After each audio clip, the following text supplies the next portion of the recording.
자, 질문 하나 드리고 말씀 시작하겠습니다. 사랑하는 성도 여러분, 여러분은 이웃의 아픔에 대해서 얼마나 관심을 가지고 계십니까? 제가 미국에서 유학하던 시절에 정말 돈 때문에 많이 힘들었었습니다. 그 이야기를 여러 번 말씀드렸죠. 의지할 때라고는 하나님 한 분밖에는 없었습니다. 그래서 친한 사람들에게는 저도 모르게 돈 이야기를 많이 했던 것 같습니다. 이유는 간단합니다. 다 없는 처지에 나 좀 도와주세요 이런 건 아니고요. 기도해 달라는 거였습니다. 나랑 친하니까. 그리고 그때는 기도를 하면 하나님께서 채워주시는 것을 꽤 많이 경험하던 시간들이었기 때문에 중보 기도의 힘에 대해서 우리는 알고 있었습니다. 그래서 한 사람이라도 더 나를 위해 기도해 줬으면 하는 마음이 있었죠. 게다가 나를 잘 알고 나랑 친한 사람이면 더 나를 위해서 최선을 다해서 간절히 기도해 주겠구나라는 생각을 했습니다. 그런데 어느 날 가장 친한 친구가 그런 말을 하는 거예요. 야, 너 돈 없다는 이야기 좀 그만해라. 지겹다. 제가 그 말을 듣는데 꽤 많은 충격을 받았습니다. 그리고 부끄럽기도 했습니다. 가장 친한 친구가 나에 대해서 이렇게 생각을 한다면 도대체 누가 나를 이해해 주고 나를 위해서 내 아픔을 위해서 기도를 해줄 수 있을까? 그런 생각이 들었습니다.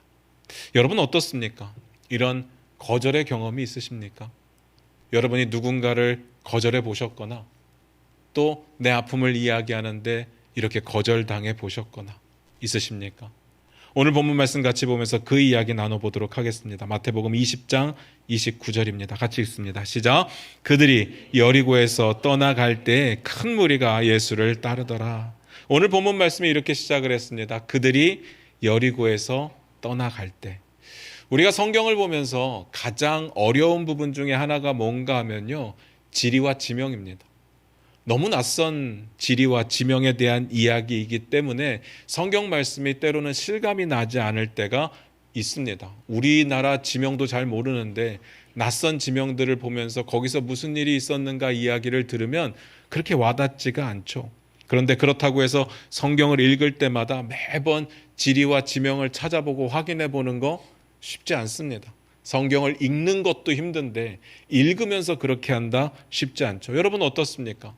여러분은 성경 읽을 때 지명이 나오면 지도 펼쳐놓고 여기에 이런 지명이 있었구나, 이런 지리적 위치가 있구나 이러십니까? 그러지 못할 겁니다. 저도 그러지 못합니다. 그렇기 때문에 제가 설교할 때 보통 지명이 나오면 그냥 이렇게 얼렁뚱땅 넘어갑니다. 못 본 척하고 슬쩍 이야기하고 넘어갑니다. 어차피 저도 안 가봐서 잘 모르겠고 여러분들에게 열심히 공부해서 알려드려도 기억 못하실 것이기 때문에 에너지를 많이 안 쏟으려고 노력을 하는 겁니다. 그런데 그런 와중에 꼭 기억해야 되는 지명들이 가끔씩 등장을 합니다. 그러면 소개를 하죠. 예를 들어 보면요, 마태복음에서 보면 어떤 지명에 제가 굉장히 에너지를 쏟았는지 혹시 기억나십니까? 갈릴리였습니다. 갈릴리는요, 우리가 기억하고 있어야 되는 지명이죠. 갈릴리의 지리적인 위치를 좀 설명을 해드리면요, 이스라엘이 이렇게 있으면 왼쪽에는 지중해가 있고요, 오른쪽에는 요단강이 흐르고 있습니다. 그 요단강 하류에는 사해바다가 있고요, 그 상류에 갈릴리가 있어요. 그러니까 갈릴리는 이스라엘에서 북동쪽 끝에 있다고 보시면 될 겁니다. 지리적인 위치는 그렇고요. 갈릴리는 상황적으로는 굉장히 끝에 있다 보니까 외세의 침략도 많이 받았고 이방인들도 많이 거주하고 있었습니다. 그리고 굉장히 가난한 지역이었고 교육 수준이 굉장히 떨어지는 지역이었습니다. 그럼에도 불구하고 우리가 집중해서 봤던 이유는 뭔가 하면 예수님께서 성장하신 동네였습니다. 예수님의 동네를 나사렛이라고 표현하는데 나사렛이 갈릴리에 있었습니다. 그리고 예수님께서 제자들을 부르신 대부분의 장소가 갈릴리였고요. 예수님의 사역의 주무대, 지금까지 우리가 봤던 대부분이 또 갈릴리였습니다. 그래서 갈릴리는 굉장히 중요했습니다. 그러니까 여러분들 꼭 기억해 주시기를 부탁드리고 오늘 본문에서도 갈릴리를 기억해 주시기를 부탁을 드려요. 그리고 웬만하면 갈릴리 정도는 제가 설명드렸던 대로 지도상에서 어디쯤 있는지 정도는 아셨으면 좋겠습니다. 근데 오늘 본문을 보다 보니까 여리고라는 지명이 등장을 합니다. 여러분 여리고 들어보셨습니까? 아마 여리고는 대부분 들어보셨을 겁니다. 그런데 여리고가 중요하게 다루어지는 건 신약시대 예수님 시대의 이야기는 아닙니다. 구약시대 여호수아 때 중요하게 다루어지죠. 이스라엘 백성들이 가나안을 정복하기 위해서 가장 먼저 만나서 무너뜨려야 했던 성이 여리고였습니다. 그런데 그 여리고가 너무 강했습니다. 그래서 어떻게 합니까? 막 작전을 이제 새로 짰습니까? 아니면 시간을 두고 신무기를 개발했습니까? 하나님의 방식은 그런 게 아니었죠. 여리고를 하루에 한 바퀴씩 침묵하면서 6일 동안 돌았습니다. 7일째는 7바퀴를 도는데 양각 나팔을 불고 함성을 질렀습니다. 말이 되는 방법일까요? 여기가 가장 강한 성이었습니다. 이래갖고 무너지겠습니까? 그런데 무너졌습니다. 하나님께서 무너뜨리신 거죠. 이 무너뜨린 방식 때문에 여리고는 우리가 기억을 하고 있는 겁니다. 그런데 신약에서의 여리고는 그 정도의 비중은 없어요. 신약에서는 여리고가 그렇게 중요하게 다뤄지지 않습니다. 왜냐하면 하나님께서 더 이상 여리고에 대해서 성을 짓지 말라고 이야기를 하셨기 때문에 거기는 그냥 스쳐 지나가는 정도에 불과합니다. 그럼에도 불구하고 오늘 본문을 이해하려면 여리고의 위치 정도는 알고 계셔야 됩니다. 이스라엘 백성들이 요단강을 건너서 처음으로 맞이했던 성이 여리고라고 말씀을 드렸잖아요. 그 부분을 기억하고 오늘 본문을 같이 봤으면 좋겠습니다. 내용을 다시 말씀을 드리면요, 예수님께서 갈릴리에 계시다가 예루살렘으로 가시는 상황이에요. 그러면 빨리 갈 수 있는 방법이 있습니다. 어떤 방법이 있는가 하면 갈릴리하고 예루살렘 사이에 있는 사마리아 땅을 지나가면 제일 빠릅니다. 제일 편합니다.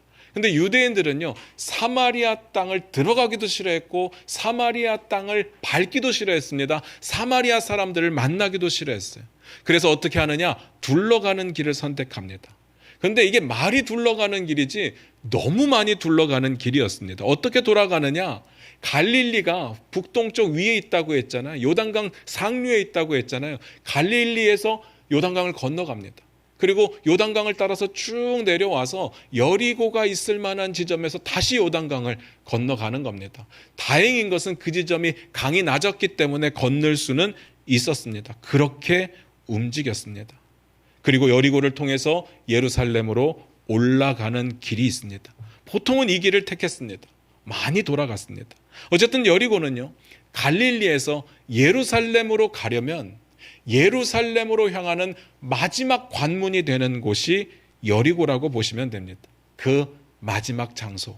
마지막 장소에서 오늘 일이 있었던 겁니다. 그 부분을 꼭 기억해 주시기를 부탁드려요. 딴 거 다 잊어버리셔도 마지막 장소라는 것만 기억해 주시기를 부탁드립니다. 마태복음 20장 29절부터 30절입니다.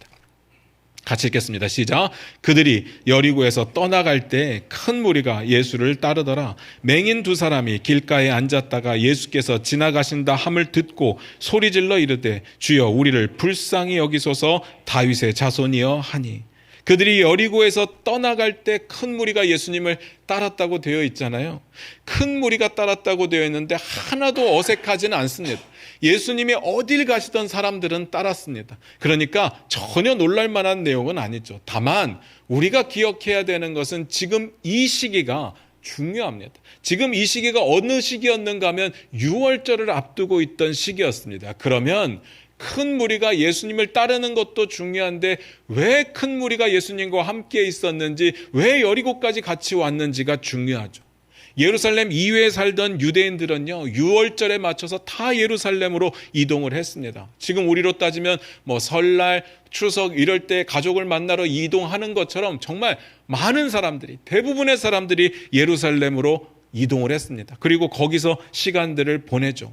그러니까 그 어마어마한 무리들이 움직이는데 갈릴리에 살던 사람들이 예루살렘으로 오는 그 무리 가운데 예수님도 있었다는 이야기예요. 그런데 그 무리들, 그렇게 움직이던 그 무리들 중에 전부는 아니겠지만 꽤 많은 무리들이 예수님을 따랐다라는 뜻입니다.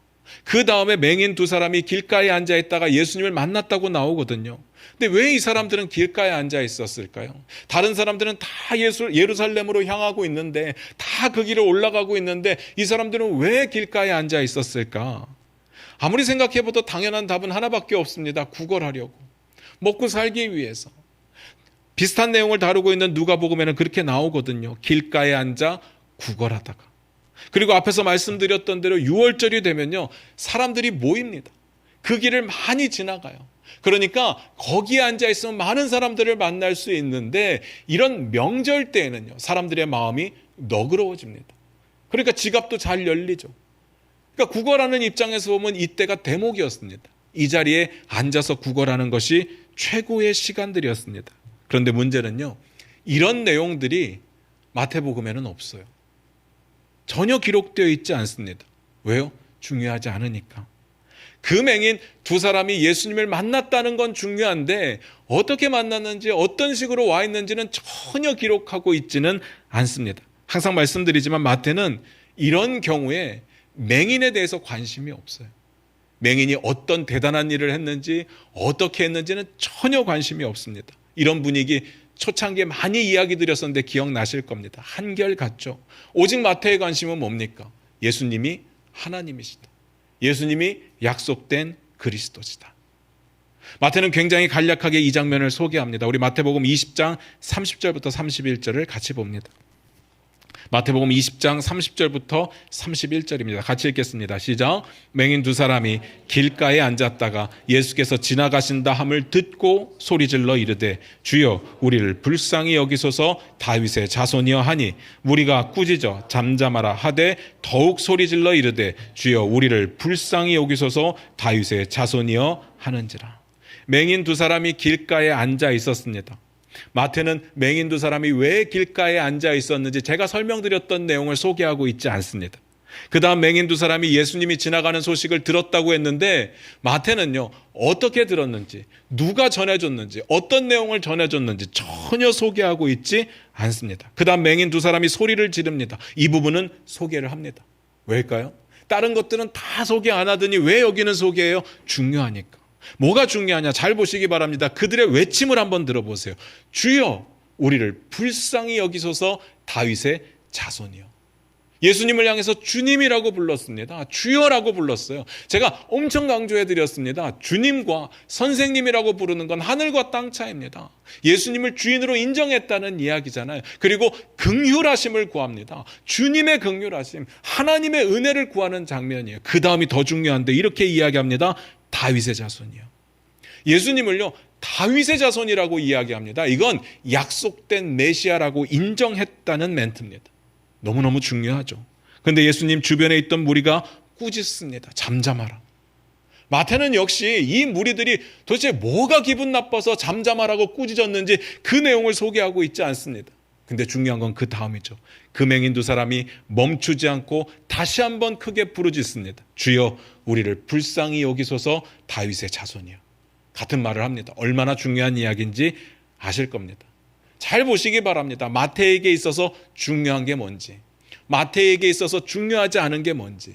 마태는요, 모든 포인트, 모든 전하는 이야기의 핵심 포인트는 뭐냐? 예수님이 하나님이시다. 예수님이 약속된 그리스도시다. 이게 중요합니다. 그리고 그 이야기가 그 다음에 나오는 거죠. 마태복음 20장 32절을 같이 봅니다.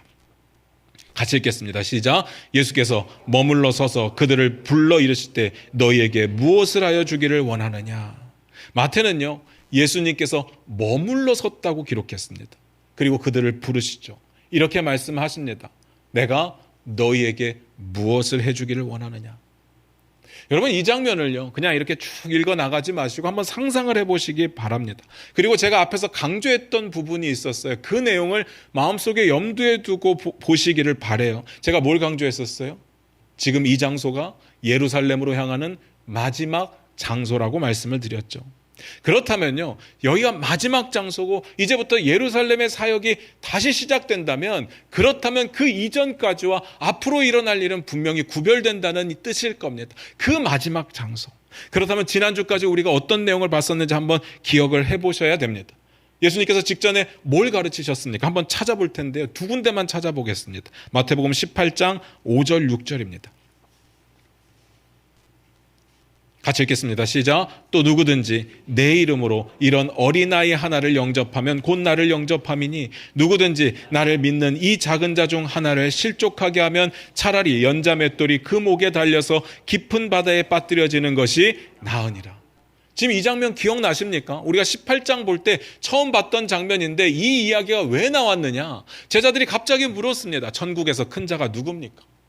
그때 예수님께서 하신 말씀이에요. 천국에서는 자기를 낮추는 자가 가장 크다. 그 이야기의 시작입니다. 그 다음 볼게요. 마태복음 20장 26절부터 28절입니다. 오늘 본문 바로 직전의 이야기입니다. 같이 읽겠습니다. 시작. 너희 중에는 그렇지 않아야 하나니 너희 중에 누구든지 크고자 하는 자는 너희를 섬기는 자가 되고 너희 중에 누구든지 으뜸이 되고자 하는 자는 너희의 종이 되어야 하리라. 인자가 온 것은 섬김을 받으려 함이 아니라 도리어 섬기려 하고 자기 목숨을 많은 사람의 대속물로 주려 함이니라. 이 부분은요, 천국에서 누가 큽니까? 라는 이야기의 결론에 해당되는 이야기입니다. 예수님께서 천국에선 이런 자가 크다라고 말씀하시고 나도 그래서 왔다라고 이야기하는 장면이에요. 우리 주님은요, 이 땅 가운데 섬김을 받으러 오신 게 아니라 섬기려고 하고 도리어 자기의 목숨을 많은 사람들의 대속물로 주려고 오셨답니다. 그 사실을 직전에 계속해서 가르치셨어요. 18장, 19장, 20장 계속 다 그 내용입니다. 자기를 어린아이와 같이 낮추는 자가 천국에서 큰 자고 예수님의 이름으로 이렇게 작은 어린아이 하나를 영접하는 것이 곧 나를 영접하는 거야 라는 이야기를 계속해서 하셨습니다. 예수님의 강조가 어디에 있는지 보이십니까?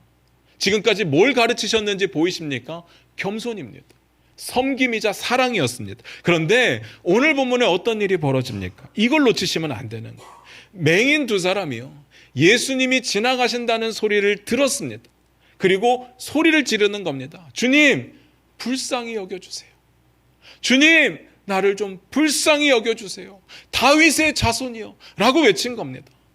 상상을 해보시기 바랍니다. 이 장면 한번 떠올려 보시기를 바라요. 나를 좀 불쌍히 여겨달라잖아요. 그 삶이 얼마나 힘들었으면 수많은 사람들의 행렬을 향해서 예수님이 지나간다는 소식을 듣고 눈에도 보이지 않는데 예수님이 지나간다고 하니까 거기에다가 소리를 지르는 겁니다. 주님, 나를 좀 불쌍히 여겨주세요.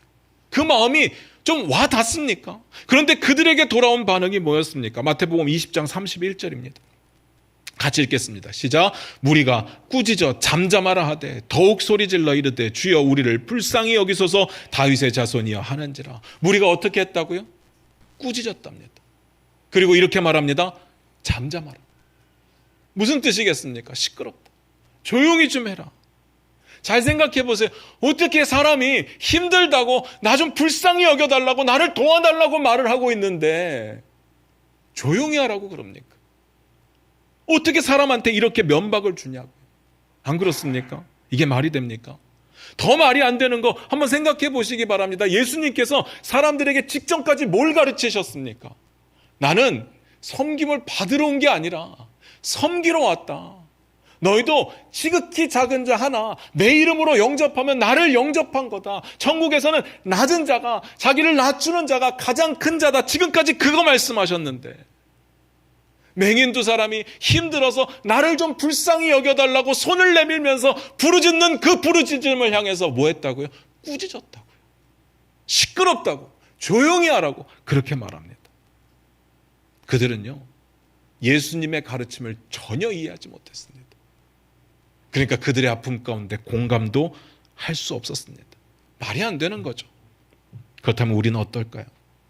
혹시 우리는 나를 향해서 좀 도와달라고, 나를 좀 이해해달라고 그렇게 손을 내미는 사람들을 향해서 어떻게 하고 계십니까? 다 들어주십니까?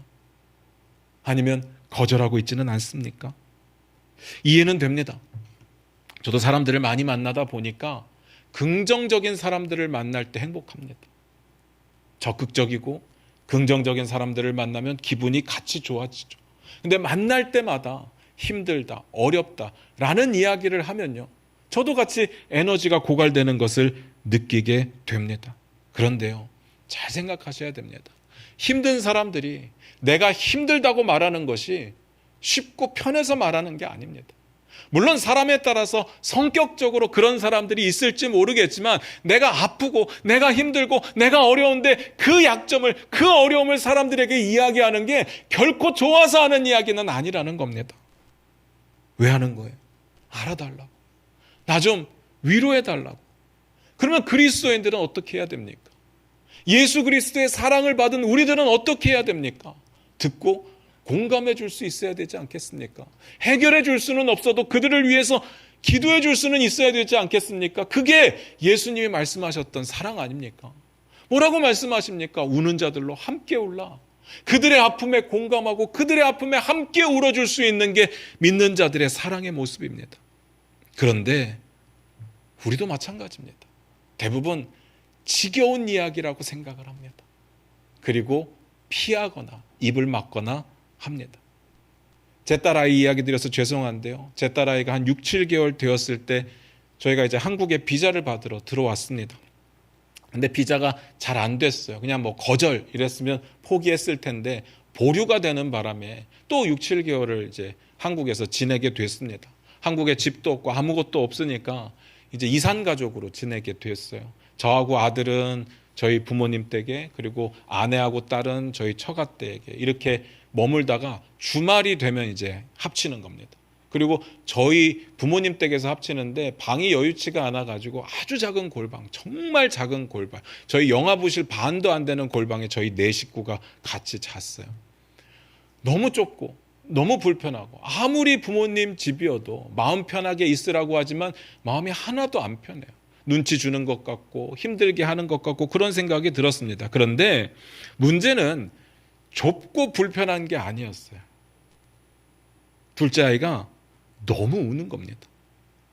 너무 밤마다 울어대니까 걱정이 되는 게 아버지 어머니께서 잠을 못 주시고 깨셔서 또 예민해지실까 봐 그런 게 신경이 쓰이는 거예요. 그래서 어떻게 했느냐, 저하고 아내하고 아이를 이제 이불에 싸가지고 한겨울이었는데 한 11월 12월 이때였는데 싸가지고 운동장으로 갑니다. 그리고 밤새 도는 거예요. 아이를 달래기 위해서. 여기서 울면 시끄러우니까. 그러면서 울지 말라고 달래는 거죠. 뚝 하면서 엄하게도 한번 말해봅니다. 뚝. 그것도 안 되면 이제 너무 추우니까 들어와서 뽀로로를 보여줍니다. 그리고 울음이 끝이기를 너무 바라는 거죠. 어떻게든 조용히 시키려고 애썼습니다. 왜냐하면 부모님 깨실까 봐. 그리고 나도 자야 되니까, 피곤하니까요. 그런데 얼마 지나지 않아서 애가 왜 우는지를 알았습니다. 아이가 아픈 거예요.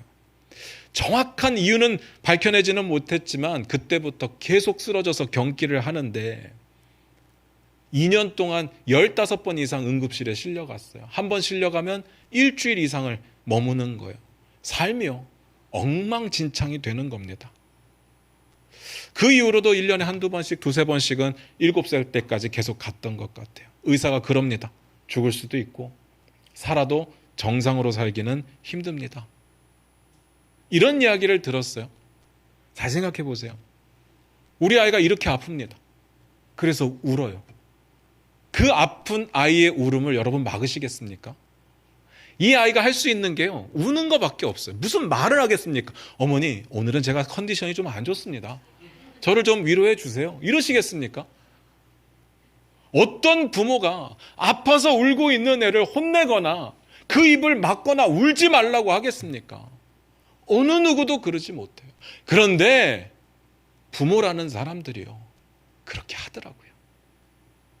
힘드니까, 나도 힘드니까, 나도 살아야겠으니까 제발 좀 조용히 하라고, 울지 말라고 하는 겁니다. 잘 생각하셔야 됩니다. 부모가 자식을 향해서도 그러는데 내 이웃의 아픔에 공감한다, 내 마음을 연다, 쉽지 않습니다. 솔직히 쉽지 않습니다. 오늘 상황을 보세요. 맹인들이 예수님을 향해서 나를 좀 불쌍히 여겨주세요 라고 외칩니다. 그의 인생을 한번 생각해 보세요. 몇 살인지는 모르겠지만 수십 년 동안 보지 못하면서 살았습니다. 그 답답함이 얼마나 힘들었겠어요. 게다가 국어를 하는 중이라니까요. 먹고 사는 방식이 이것밖에 없었다는 이야기입니다. 얼마나 힘들었으면 그렇게 했겠습니까? 그런데 무리들이 그 외침을 조금만이라도 이해했다면, 조금만이라도 공감을 했다면 그를 향해서 잠잠하라고 꾸짖을 수 있을까요? 그 입을 막을 수 있을까요? 못하죠. 공감을 못한다는 이야기입니다. 그런데 더 가증스러운 게 뭔지 아십니까? 나중에 이 무리들이 어떻게 하는지를 보세요. 마태복음 21장 6절부터 11절입니다. 같이 한번 읽어볼까요? 같이 읽겠습니다. 시작. 제자들이 가서 예수께서 명하신 대로 하여 나귀와 나귀 새끼를 끌고 와서 자기들의 겉옷을 그 위에 얹음에 예수께서 그 위에 타시니 무리의 대다수는 그들의 겉옷을 길에 펴고 다른 이들은 나뭇가지를 베어 길에 펴고 앞에서 가고 뒤에서 따르는 무리가 소리 높여 이르되 호산나 다윗의 자손이여 찬송하리로다 주의 이름으로 오시는 이여 가장 높은 곳에서 호산나 하더라. 예수께서 예루살렘에 들어가시니 온 성이 소동하여 이르되 이는 누구냐 하거늘 무리가 이르되 갈릴리 나사렛에서 나온 선지자 예수라 하니라. 이게 어떤 장면인지는 이해가 되시죠? 예수님께서 이제 예루살렘 입성하시는 장면이에요. 그런데 이 무리들이 아까 맹인들을 향해서 꾸짖었던 그 무리들이거든요. 그들이 어떡합니까? 그들의 모습이 어떻습니까? 그들의 모습은 이미 하나님 나라 백성이 되어 있지 않습니까? 이미 예수님과 한 몸이 되어 있지 않습니까? 자기들이 갈릴리에서부터 동행해서 왔습니다. 예루살렘에 입성하는 그 순간에도 동행하고 있잖아요. 자기들의 겉옷을 벗어서 땅에 펼쳤습니다. 나뭇가지를 꺾어서 땅에 펼쳤습니다. 그리고 그 가는 길에 소리를 치며 환호하는 겁니다. 호산나 호산나 다윗의 자손이요. 호산나라는 말은 우리를 좀 구원해 주소서라는 뜻입니다. 이 정도면요 누가 봐도 예수님과 한 몸입니다. 예수님과 함께하는 사람들처럼 보이지 않습니까? 그렇게 시끄럽게 사람들이 소리를 지르니까 예루살렘 사람들은 어안이 벙벙하잖아. 이게 무슨 일이냐? 도대체 저 사람이 누구냐? 라고 묻습니다. 그때 무리들이 뭐라고 대답을 했다고요? 갈릴리 출신 선지자 예수다. 이게 무슨 뜻이겠습니까? 지금 이들이 어디서부터 오는 사람들이라고요? 갈릴리에서 온 사람들이에요. 예수님과 계속 동행해서 온 사람들입니다. 이게 무슨 뜻이겠습니까? 우리 지방에 우리 그리스도고 우리 선지자고 우리와 그리스도를 한 몸으로 보고 있는 겁니다. 이미 그들은 하나님 나라 백성이자 예수 그리스도 왕 대신 예수 그리스도의 측근이 되어 있었습니다. 그렇게 거들먹거리죠. 그럴 수 있습니다. 뭐 같은 지역이면 기분이 좋잖아요. 외국 나가서 한국 사람만 봐도 기분 좋습니다. 또 잘하는 한국 사람을 보면 우리도 어깨가 으쓱하지 않습니까? 그런데 그렇게 할 사람들이 맹인이 부르짖을 때 뭐라고 했다고요? 꾸짖고 잠잠하라. 그 전에 예수님이 뭐라고 가르쳤다고요? 나는 섬기러 온 게 아니라 섬김을 받으러 온 게 아니라 섬기러 왔고 내 이름으로 지극히 작은 자 하나를 영접하면 나를 영접한 거다. 어떻게 이런 사람들이요? 우리 그리스도 이건 말이 안 되는 거 아닙니까? 그리스도의 가르침을 전혀 이해하지 못하는데 우리는 어떻습니까? 우리는 우리가 찬양하고 우리가 예배하는 예수 그리스도를 온전히 이해하고 있습니까? 우리가 사랑한다고 고백하는 예수님께서 우리에게 뭘 하기를 원하시는지 깨닫고 있습니까? 그저 왕의 자녀라니까, 하나님 나라 백성이라니까, 천국을 상속하여 주신다니까, 복을 주신다니까 그게 좋은 거 아닐까요? 오늘 이 시기 이 장소가 어떤 장소라고 했습니까? 예루살렘으로 올라가는 마지막 관문입니다. 이제 주님은요 죽으러 가시는 길이에요. 온 인류를 구원할 십자가에서의 대속의 죽음을 죽으러 가시는 길입니다. 엄청난 부담감과 엄청나게 그 마음에 깊은 감격을 가지고 가는 길이에요. 물론 예수님조차도 피하고 싶었던 길입니다. 그런데요, 그 대단한 발걸음을 하고 있는데 맹인 두 사람이 저 멀리서 소리를 지릅니다. 우리를 좀 불쌍히 여기소서. 그 말에 멈춰 서셨습니다. 성경을 보니까 머물러 섰다고 되어 있습니다. 그리고 그들의 필요를 듣습니다. 그리고 그들의 필요를 채워줍니다. 이게 예수님이죠. 다시 본문으로 돌아가서 나머지 본문을 볼게요. 20장 32절부터 34절입니다. 같이 읽겠습니다. 시작. 예수께서 머물러 서서 그들을 불러 이르시되 너희에게 무엇을 하여 주기를 원하느냐? 이르되 주여 우리의 눈뜨기를 원하나이다. 예수께서 불쌍히 여기사 그들의 눈을 만지시니 곧 보게 되어 그들이 예수를 따르니라. 그들에게 물으셨습니다. 너희에게 뭘 해주기를 원하느냐? 그들의 대답은 뻔하고 간단했습니다. 보기를 원합니다. 그 다음에요, 예수님께서 불쌍히 여기사. 제가 늘 말씀드리죠. 예수님의 치유의 역사는요 항상 여기서부터 시작됩니다. 불쌍히 여기사. 이 불쌍히 여긴다는 말은 그냥 동정이 아닙니다. 같이 아프다는 뜻입니다. 그들의 아픔을 몸소 느꼈다는 이야기입니다. 그리고 고쳐주시죠. 마태는요, 너무나도 놀랍게 이 대단한 장면을 소개하는데 너무나도 간단합니다. 예수님께서 눈을 만지시니 보게 되었다. 끝입니다. 왜요? 예수님 하나님이시니까. 하나님께 있어서 이 일은 큰 일은 아니거든요. 그렇게 마무리가 되죠. 말씀 마무리 짓겠습니다. 오늘 말씀을 통해서 우리는 좀 두 가지 관점에서 바라봤으면 좋겠습니다. 하나는 우리의 삶의 주인이라고 영접한 예수님께서 우리에게 어떤 삶의 모습을 보여주셨을까? 라는 거죠. 어떤 모습을 보여주셨습니까? 당연히 사랑입니다. 제가 앞에서도 언급드렸고 계속해서 말씀 나오는 내용이 있죠. 마태복음 20장 28절입니다. 같이 한번 읽어볼까요? 같이 읽겠습니다. 시작. 인자가 온 것은 섬김을 받으려 함이 아니라 도리어 섬기려 하고 자기 목숨을 많은 사람의 대속물로 주려 함이니라. 예수님은요, 섬기려고 오셨는데 진짜로 섬기셨습니다. 사랑하러 오셔서 진짜 사랑하셨습니다. 그렇게 사시는 모습을 보여주셨습니다.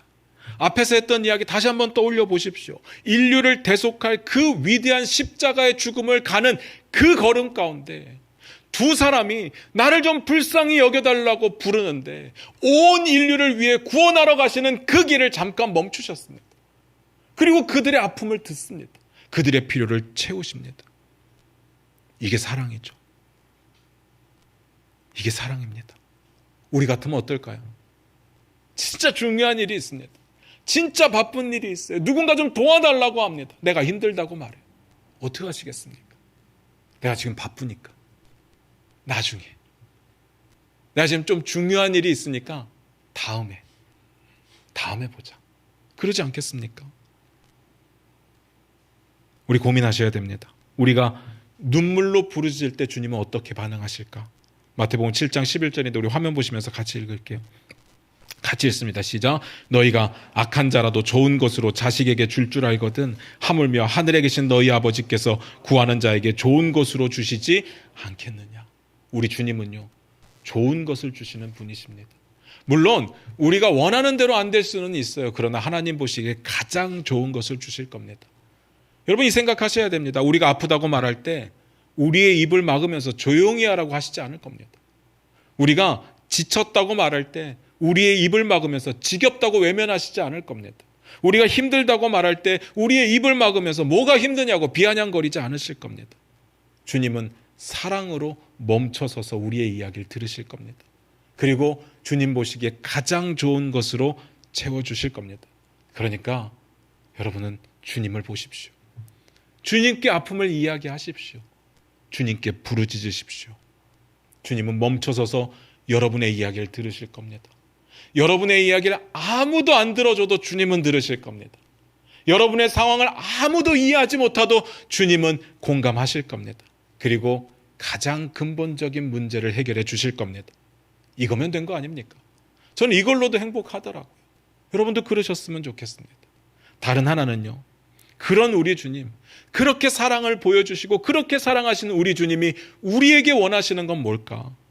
저는 간단하다고 생각합니다. 그 이전에 뭘 가르치셨습니까?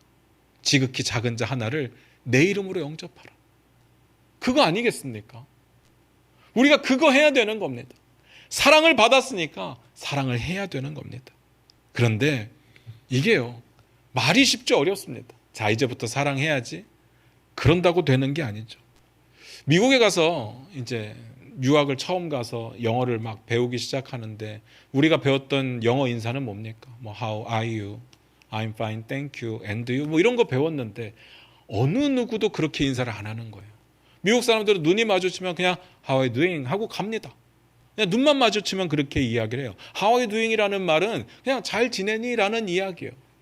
그런데요, 그냥 이렇게 인사를 하는데 어느 누구도 사실은 말이야, 내가 지금 좀 힘든 일이 있어 라고 말하지를 않더라고요.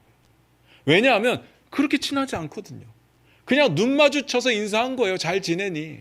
그러니까 내가 만약에 힘든 일을 그 상황에 서서 이야기를 하면 상황이 이상해지는 겁니다. 그만큼 관심도 없었고 그만큼 나를 사랑하지도 않거든요. 그러니까 아무도 그런 관계에서 그저 잘 지내냐고 인사하는 관계에서 자기 아픔을 이야기하지 않습니다. 만약에 우리가 서로의 문제를 놓고 같이 아파하고 같이 기도하려면 어느 정도의 친해지는 시간들이 필요합니다. 우리가 말로는 기도 제목이 뭐예요? 이렇게 묻는데 정말 내 마음 깊음 가운데 있는 정말 어느 누구에게도 말하지 못했던 기도 제목을 선뜻 내놓으면서 난 이게 기도 제목이에요라고 말할 수가 없는 거죠. 이건 서로 간에 신뢰가 있어야 되고 서로 간에 사랑의 관계가 되어야 되고 시간의 스토리가 있지 않으면 가능하지 않은 이야기라는 뜻입니다. 그러니까 우리 만나야 됩니다. 시간을 함께 보내야 됩니다. 서로를 알아가야 됩니다. 우리가 사랑하고 섬길 때 그때 우리가 서로를 위해서 기도해 줄 수 있는 거죠. 예수님은 좀 달랐습니다. 예수님은 하나님이시니까 단번에 아시죠. 단번에 아십니다. 잠깐 몇 마디 이야기해도 내 마음 깊은 곳에 있는 모든 것들을 끄집어내서 예수님께 말씀을 드릴 수 있을 거예요. 물론 예수님은 그 이야기를 듣자마자 예수님이 뜻하신 대로 고쳐주실 수도 있고 문제를 해결해 주실 수도 있을 겁니다. 그런데 우리는 아니잖아요. 우리는 알 수가 없습니다. 그리고 듣는다고 해결해 줄 수가 없어요. 우리에게는 함께가 필요한 거고 함께 마음을 모아 같이 기도하는 시간들이 필요한 겁니다. 그게 사랑이고 그게 섬김 아니겠습니까? 예수님은 그러려고 이 땅에 오셨고 그 삶을 보여주셨습니다. 예수님께서 십자가에 죽으시는 그 사랑은 자기를 낮추는 거였고 우리에게 다가온 거였습니다. 뿐만 아니라 마지막 때 어떻게 하십니까? 주와 선생이 되어 제자들의 발을 씻기면서 너희도 이와 같이 하라 라고 명령하시지 않습니까? 그게 사랑이거든요. 그게 서로 사랑하는 겁니다. 그게 섬기는 겁니다. 이것이 우리에게 준 숙제라고 저는 믿습니다. 사랑성도 여러분, 제가 두 가지 말씀드렸습니다. 여러분이 힘들고 어려울 때 주님을 바라보십시오. 그리고 주님의 위로와 회복을 받으시기를 바랍니다. 그 회복과 위로가 있을 때 여러분 주변을 보시기 바랍니다. 누가 아파하는지, 누가 힘들어하는지. 그리고 기도해 주시기를 부탁드립니다. 함께 해 주시기를 부탁드립니다. 우는 자들로 함께 올 수 있는 우리가 되었으면 좋겠습니다. 기도하겠습니다.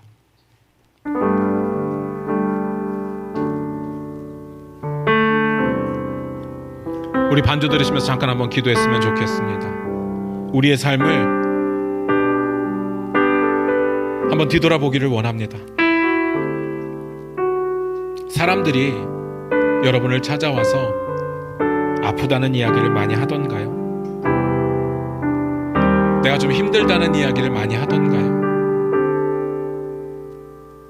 나를 좀 불쌍히 여겨달라는 이야기를 하던가요? 왜 안 할까요? 혹시 우리가 그 전에 그들이 이야기를 꺼내려고 했을 때 불편한 기색을 보이거나 외면하거나 무시하거나 다음 기회로 넘겼던 적은 없었을까요? 그래서 나는 들을 마음이 없음을 그들에게 보여주지는 않았을까요?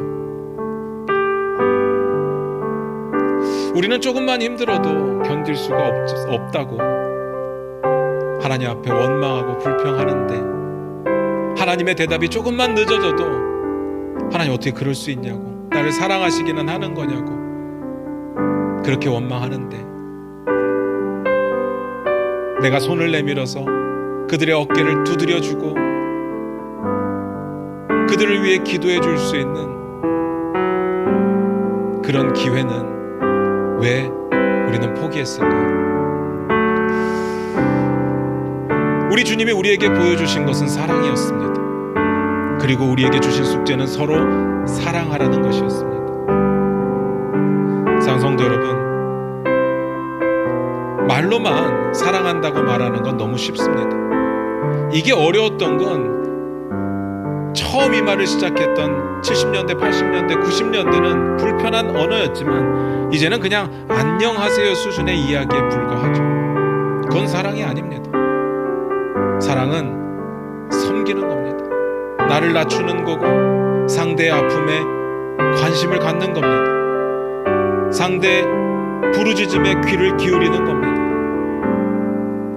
그리고 우리의 마음을 열어, 내 공간을 열어 그들에게 내어주는 겁니다.